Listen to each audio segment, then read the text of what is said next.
and we have a lot of bite back because other countries are not doing well. China's having a very hard time. They're here now. We're going to be seeing them a little bit later. We're trying to work out a new trade deal with China. I think it'll happen. Something will happen. But it's a very big deal. It'll be, if it does happen, it'll be by far the largest trade deal ever made. And I appreciate your support. In the 8 years before I took office, we lost nearly 200. So China, as you know, has opened up because of us to the financial services industry, which is a big thing. Nobody thought that was possible. And they've opened up to financial services and things of the like. But I just want to let everyone know we won't have a deal if we don't open it up to the farmers.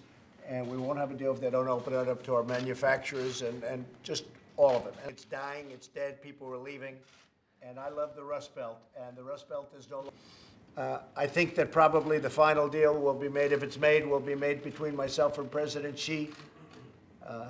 But we're certainly talking about theft. We're talking about every aspect of trade with a country. And we're talking about fentanyl, too. As you know, most of the fentanyl, which is killing 80,000 Americans a year, it comes through China. And in China, it was not criminalized. And they've agreed to criminalize fentanyl. President, I'd like to thank you for this Buy American push that you've got. I want to do real things, like the deal with China. I want it to be a real deal. I could do a deal with China where people would say, isn't that wonderful? It's not wonderful. I have to do the real deal. We have to open up China. We're open to them. They have to be open to us. So it'd be so easy for me to make a deal with China, but it wouldn't be a real deal. I could get them to buy more corn than they've ever bought and more soybeans than they've ever bought, and they'd be so happy if I did that.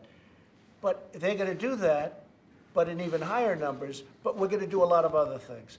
As jobs increase. It's Brenda Martinez with U.S. Foundry. She's our HR, and she hires people. The rate goes from 10% to 25% on March 1st.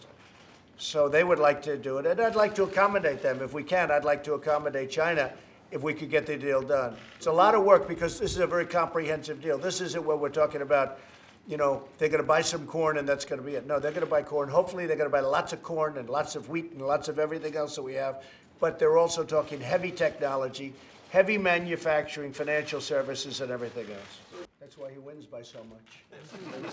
That's why he doesn't worry too much about races. You know? I think we can do it by March 1st. Can you get it down on paper by March 1st? I don't know. I can say on March 1st, the tariff on China goes to 25%, and that's a big tariff. Do you still have confidence in 2.5 trillion